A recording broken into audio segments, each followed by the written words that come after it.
Ahora vamos a entrar en un segmento muy interesante. Vamos a ver varios versículos dentro del Evangelio de Juan.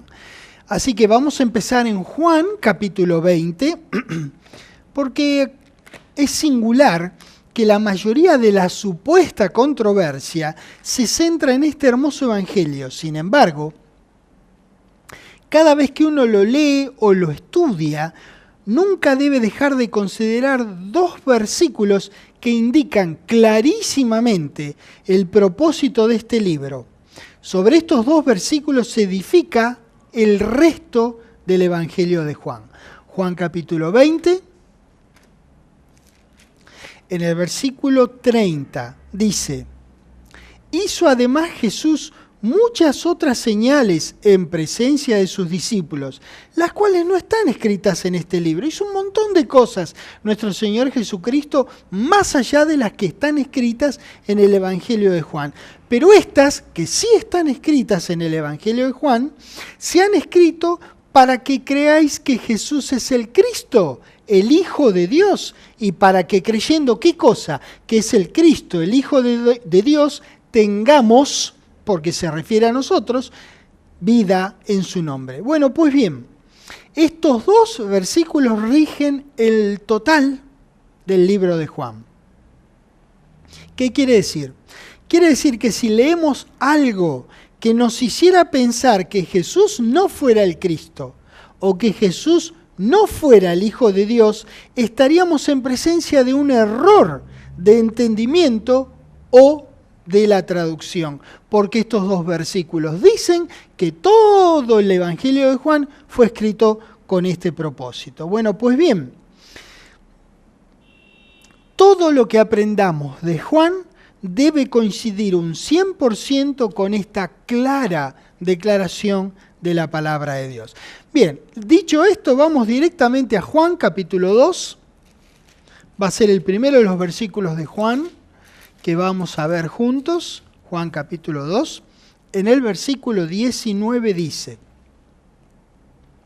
respondió Jesús y les dijo: destruid este templo y en 3 días lo levantaré. Aquí claramente Jesucristo no se refiere al templo físico, sino a sí mismo.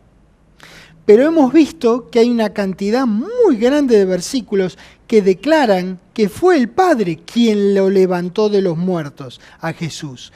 Vamos a ver algunos de esos. En Hechos capítulo 13 empezamos. Hechos 13, muchos versículos que declaran que fue Dios quien lo levantó al Señor Jesucristo de los muertos. Hechos 13, versículo 30, dice: mas Dios le levantó de los muertos. ¿Quién le levantó de los muertos? ¿Se levantó a sí mismo de los muertos? No. Este versículo claramente dice que Dios le levantó de los muertos. Versículo 32. Y nosotros también os anunciamos el evangelio de aquella promesa hecha a nuestros padres, la cual Dios ha cumplido a los hijos de ellos, a nosotros, resucitando a Jesús. Como está escrito también en el Salmo 2, mi hijo eres tú, yo te he engendrado hoy, y en cuanto a que le levantó de los muertos, para nunca más volver a corrupción, dijo así: os daré las misericordias fieles de David. 35. Por eso dice también en otro salmo: no permitirás, es Dios quien no permitirá, que su santo vea corrupción. Romanos capítulo 4. Es muy importante tener en cuenta quién resucitó a quién. Porque también nos indica quién fue el que murió y luego fue resucitado. Jesucristo fue el que murió y fue resucitado. Y Dios fue quien lo resucitó. Romanos 4, en el versículo 24 dice: sino también con respecto a nosotros, a quienes ha de ser contada, esto es, a los que creemos en el que levantó de los muertos a Jesús, Señor nuestro. El Señor Jesucristo fue levantado de los muertos, no fue una autorresurrección. Romanos 8, ahí no más, versículo 11, dice: y si el espíritu de aquel que levantó de los muertos a Jesús. ¿Se da cuenta? Es una persona, por así decir, externa a Jesús.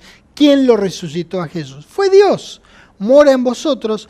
El que levantó de los muertos a Cristo Jesús, vivificará también vuestros cuerpos mortales por su Espíritu que mora en vosotros. Bueno, pues bien, quien hizo la primera cosa, es decir, levantar a Jesús de los muertos, hará también la segunda, vivificar nuestros cuerpos mortales. Romanos 10, se imaginarán a dónde voy. El versículo 9 dice, que si confesares con tu boca que Jesús es el Señor y creyeres en tu corazón, que dice ahí que Dios le levantó de los muertos, entonces serás salvo. Si una persona estuviera convencida que la de Jesús fue una autorresurrección, es decir, que Él se resucitó a sí mismo, su salvación estaría en serias dudas si fuera así. Pues lo que hay que creer en el corazón es que fue Dios quien le levantó de los muertos. Colosenses capítulo 2. Mire cuántos versículos. Y les digo, no los vamos a ver todos. Colosenses 2, versículo 12. Sepultados con Él en el bautismo, en el cual fuisteis también resucitados con Él, mediante la fe, ¿en qué poder? En el poder de Dios que hizo, le levantó de los muertos. Bueno, ¿qué pasa? Ahí en Juan capítulo 2, versículo 19, que es el versículo que ahora nos está ocupando, es lo que estamos analizando, el contexto es Jesús hablándole a los judíos después de haberle tirado las mesas y echado a sus animales del templo. Les hablaba en términos figurados y no necesariamente literales. Es cierto que el templo del que el Redentor hablaba fue reedificado, se refería a su cuerpo. Ese templo fue reedificado, digamos, en 3 días, porque Dios lo resucitó 3 días y 3 noches después. Pero no fue Él quien lo reedificó. Su audiencia, los que estaban ahí, supusieron que se refería al templo físico en el que estaban comerciando. Juan capítulo 16. En ese momento los ánimos realmente estaban muy caldeados y no era una situación de enseñanza, sino de recriminación. La gente a la que Jesús había echado no creían en Él y dice la palabra que el celo de la casa de Dios lo consumía nuestro Señor Jesucristo. En ocasiones nuestro Señor hablaba de manera figurada o de tal manera que su audiencia no entendiera nada. Cuando se daba el caso que sus discípulos no entendían, más tarde le preguntaban y Él simplemente les explicaba. El que se quedaba y preguntaba, aprendía y sabía. El que no quería saber nada se iba sin preguntar. Cuando el Señor Jesucristo hablaba, muchas veces de manera velada o figurada. En Juan 16, en el versículo 29 dice, le dijeron sus discípulos, no la gente común, he aquí ahora hablas claramente y ninguna alegoría dices. En ocasiones no lo entendían, es obvio, cualquiera que haya leído los evangelios sabe que a veces no lo entendían, a sus mismos discípulos, pero luego le preguntaban y el Señor Jesucristo les explicaba. Bien, pasando de nuevo a Juan capítulo 2, vamos al versículo que estamos estudiando ahora, en la última parte del versículo 19, que dice, y en 3 días lo levantaré. Ahí Él se pone en la acción. Es decir, Él dice como que Él va a levantar el templo, como que Él va a levantar a ese templo, o sea, a sí mismo en 3 días. Bueno, ¿saben qué pasa? Muchas veces en el hablar coloquial, cuando una persona es un eslabón importante e imprescindible para que ocurra un suceso, aunque no sea quien lo produzca, se involucra como si lo hubiese hecho. No obstante, la verdad que Jesús fue resucitado por su Padre es escrituralmente obvia. Nosotros leímos ni el 10% de los versículos que dice quién fue que lo resucitó a Jesucristo. Así que el Señor use esta expresión diciendo lo levantaré, en realidad no es literal, es figurado. Hechos capítulo 5.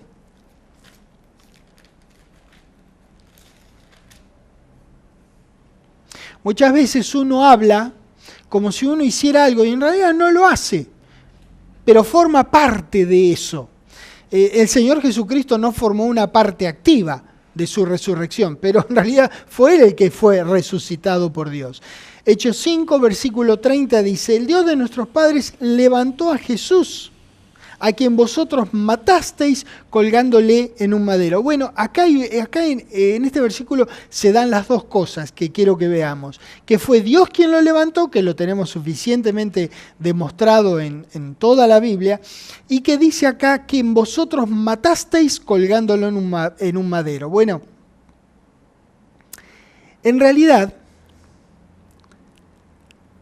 fueron los soldados romanos que hicieron el trabajo sucio con nuestro querido Señor, que lo torturaron, lo colgaron en un madero y lo dejaron ahí. No fueron ellos, pero ellos fueron una pieza imprescindible. Ellos fueron los que fogonearon, fueron los que le tiraron combustible a las llamas para que los soldados romanos hicieran el trabajo sucio que ellos deseaban que otros hicieran, como si eso los librara de alguna culpa. ¿Lo ven?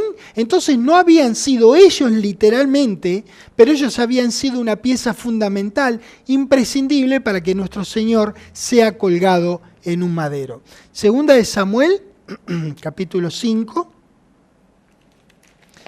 En el Antiguo Testamento, segunda de Samuel 5.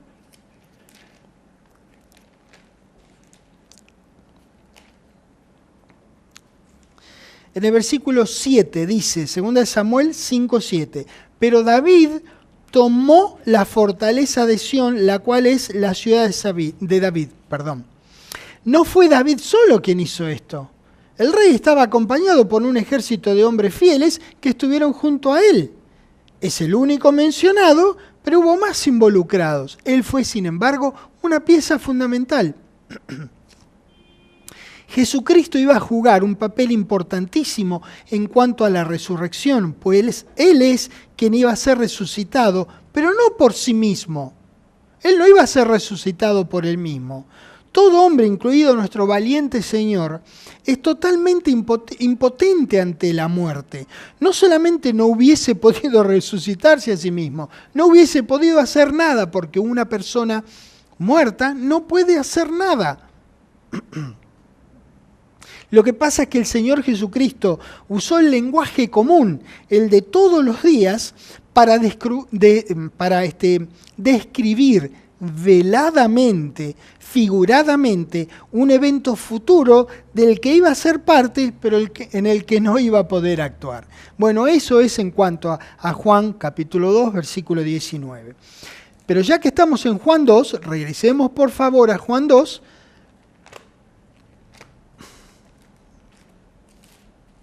un poquito más adelante,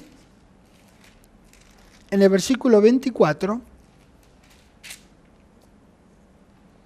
otro registro digno de que nosotros lo estudiemos y analicemos a la luz de la palabra de Dios que venimos estudiando. Juan 2, 24 dice, pero Jesús mismo no se fiaba de ellos, porque conocía a todos. Acá está, listo, acá sonamos.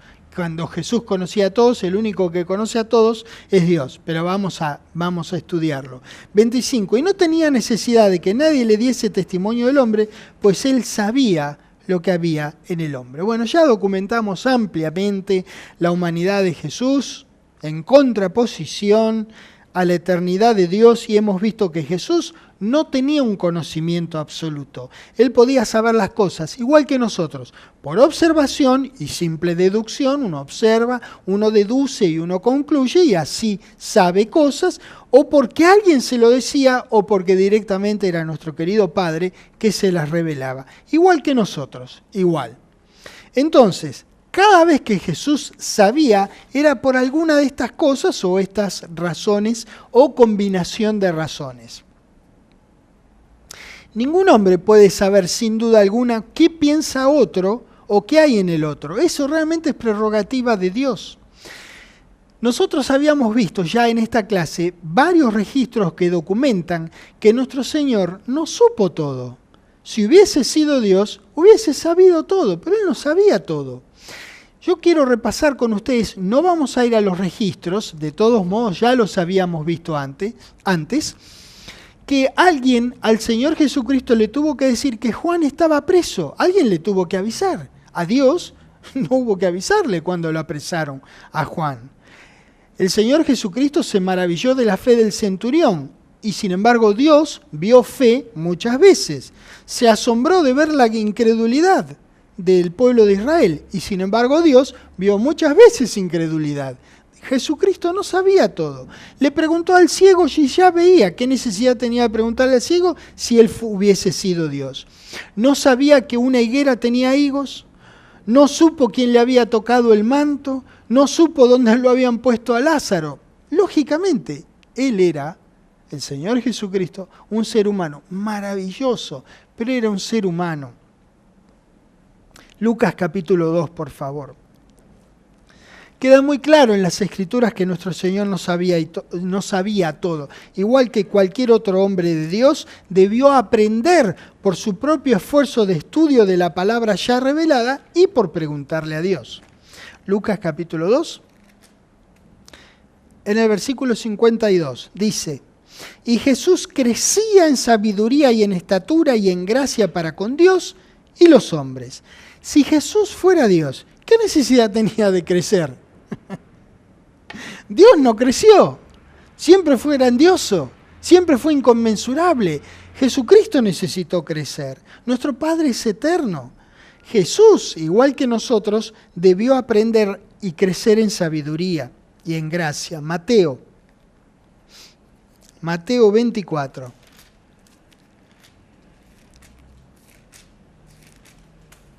Mateo 24. En el versículo 34 dice: de cierto os digo que no pasará esta generación hasta que todo esto acontezca. El cielo y la tierra pasarán, decía el Señor Jesucristo, pero mis palabras no pasarán. ¿Sabe una cosa? Usted puede decir lo mismo, con la misma autoridad que Él, porque eso es lo que enseña la palabra de Dios. Esto lo sabía el Señor de la misma fuente que lo sabemos nosotros, la palabra de Dios, pero Él no sabía todo acerca de su regreso. Él sabía que regresaba, pero los tiempos están en el dominio de Dios nada más. Miren lo que dice el versículo 36. Pero del día y la hora, cuando regresará, nadie sabe, ni aun los ángeles de los cielos, sino solo ¿quién? Mi Padre. Ese es el único que sabe los detalles acerca del regreso de nuestro Señor Jesucristo. Y claro que el Señor Jesucristo tenía una percepción especial por el andar que tenía con Dios y por el conocimiento que Él fue adquiriendo por su propio esfuerzo en las Escrituras. Pero no siendo Dios, no hay posibilidad de que conozca a todos, literalmente a todos. Muchas veces nosotros usamos la expresión acerca de alguna persona: no sabes, sabe de todo. En realidad es figurativo, no sabe de todo. Puede que sepa mucho acerca de 1, 2 o 3 temas, pero todo lo que se dice, todo no sabe. Y sin embargo, nosotros usamos la expresión: sabe todo. Y no sabe todo, pero es la forma en que nosotros coloquialmente hablamos. Primera de Juan capítulo 2, quiero que juntos veamos un uso de este todo referido a nosotros, que es muy interesante ver a la luz de esto que estamos estudiando. Primera de Juan, capítulo 2. Fíjese lo que dice acerca de nosotros el versículo 20. Primera de Juan 2, 20. Pero vosotros tenéis la unción del Santo y conocéis todas las cosas. Bueno, déjeme que le pregunte. ¿Usted verdaderamente conoce todas las cosas? No. Ciertamente que no las conocemos todas las cosas. Es un todos, o todas en este caso, con algunas excepciones. No es un todas las cosas literal. Es un todo acotado al contexto. Lo mismo que nuestro Señor en Juan 2, 24, 25, que es lo que estamos analizando en este momento. Es necesario reconocer de las Escrituras lo que dicen acerca de cuánto sabía nuestro Señor Jesucristo. Hemos visto gran evidencia que él no era omnisciente, pues su naturaleza era inequívocamente humana. No había no cabe ninguna duda que el Señor Jesucristo siempre fue humano. No había dualidad de ser en él. Él era todo hombre, todo él era hombre y no había sido jamás Dios devenido o transubstanciado o transformado en hombre. Él no sabía todo, así de simple. Juan capítulo 5.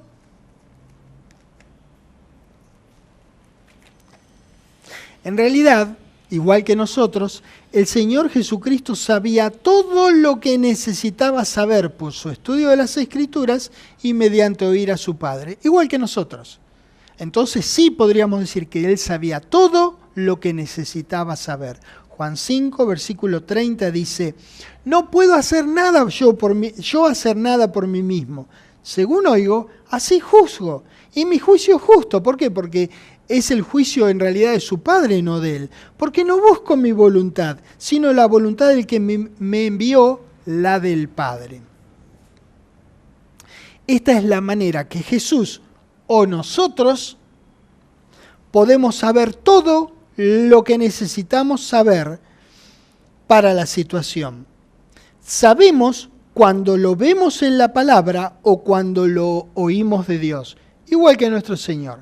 Primera de Reyes capítulo 14, siempre es útil cuando hay registros así importantes que tienen que ver con lo que estamos estudiando, recurrir al Antiguo Testamento, porque lo maravilloso de la palabra de Dios es como tiene un solo autor, entonces sus costumbres, su manera de relacionarse amorosamente con todos nosotros es la misma. Entonces uno puede aprender grandes cosas de estos registros en el Antiguo Testamento. En Primera de Reyes 14, en el versículo 1 dice, en aquel tiempo Abías, hijo de Jeroboam, cayó enfermo. Y dijo Jeroboam a su mujer, levántate ahora y disfrázate. Mirá lo que le pide a la mujer, para que no te conozcan que eres la mujer de Jeroboam, y ve a Silo, porque allá está el profeta Ahías, el que me dijo que yo había de ser rey sobre este pueblo. Y toma en tu mano 10 panes y tortas. En el oriente nadie se presentaba si no llevaba algún regalo cuando se presentaba. Entonces le dice, llévate panes, tortas, una vasija de miel y ve a él para que te declare lo que ha ser de este niño. Estaban preocupados por la salud de su hijo. Bueno, entonces, este mal rey, o malvado en todo caso, hizo disfrazar a su mujer y le dijo que fuera a visitar al hombre de Dios, pensando en engañarlo y obtener información supuestamente de Jehová. El profeta Ahías ya estaba prácticamente ciego porque era de edad muy avanzada. No podía ver. Así que ya sea que la mujer se disfrazara o no, igual no la iba a reconocer. Esto es lo que pasó. Versículo 4. Y la mujer de Jeroboam lo hizo así, tal cual le dijo el marido. Y se levantó y fue a Silo, y vino a casa de Ahías, y ya no podía ver a Ahías, porque sus ojos se habían oscurecido a causa de su vejez. Mas Jehová había dicho a Ahías, al profeta, esta es la manera que nosotros sabemos, y nuestro Señor supo todas las cosas que necesitamos saber. Dios le dijo a Ahías, Jehová le dijo a Ahías, no todo, le dijo lo que necesitaba saber para esa situación, pero en cuanto a esa situación le dijo todo lo que necesitaba saber. Entonces le dice, he aquí que la mujer de Jeroboam vendrá a consultarte por su hijo. El hombre no podía ver, estaba prácticamente ciego, que está enfermo, así y así le responderás. Lo que sea que le dijo, le dice, andá, decile esto y aquello. Pues cuando ella viniere, vendrá disfrazada. Mira, fíjate vos. Entonces, Ahías, el profeta, sabía todo lo que necesitaba saber para la situación, pero no sabía todo sin excepción, solamente el todo que él necesitaba saber. 6. Cuando Ahías oyó el sonido de los pies de la mujer, al entrar ella por la puerta dijo, entra mujer de Jeroboam. No la había podido ver, pero él sabía todo lo que necesitaba saber. ¿por qué te finges otra? He aquí, soy enviado a ti con revelación dura. ¡Wow! ¡Qué tremendo! Ahora vamos a ver un caso más que está en tono con lo que nosotros estamos estudiando ahora en Primera de Reyes, en el 21. Un poquito más adelante, Primera de Reyes 21. Vamos a ver un gran hombre de Dios, Elías. Hermoso registro de la palabra de Dios. Recomiendo leerlos porque van a ver grandes cosas que son muy útiles para nosotros. Que nosotros aprendamos leyes y principios tremendos. Grandes liberaciones por mano de Dios, es decir, por el poder de Dios, por la mano de hombres que creyeron en Él. Vamos a ver toda la información necesaria para la situación que Dios le da para que Elías sepa y actúe en consecuencia. Primera Reyes 21, en el 17, dice: entonces vino palabra de Jehová a Elías Tisbita, diciendo: levántate, Elías, descendé a encontrarte con Acab, rey de Israel. Les comento, Acab era un rey terrible. Hubo muchos reyes buenos, malos o malos en tres tamaños, chico, mediano y grande. Este era extra large de malo. Este tipo era quizás peor que cualquier otro. Este era Acab y Elías tenía que irlo a ver a este tipo, Acab, rey de Israel que está en Samaria. He aquí, él está en la viña de Nabot, un hombre al que el rey Acab había matado para quedarse con la viña, a la cual ha descendido para tomar posesión de ella. Simplemente la mujer de Acab, les comento, lo mandó a matar a Nabot. Y una vez que estaba muerto, el rey Acab, fue y tomó la viña que había arrebatado después de haber matado a Nabot. 19. Y le hablarás diciendo: así ha dicho Jehová, ¿no mataste y también has despojado?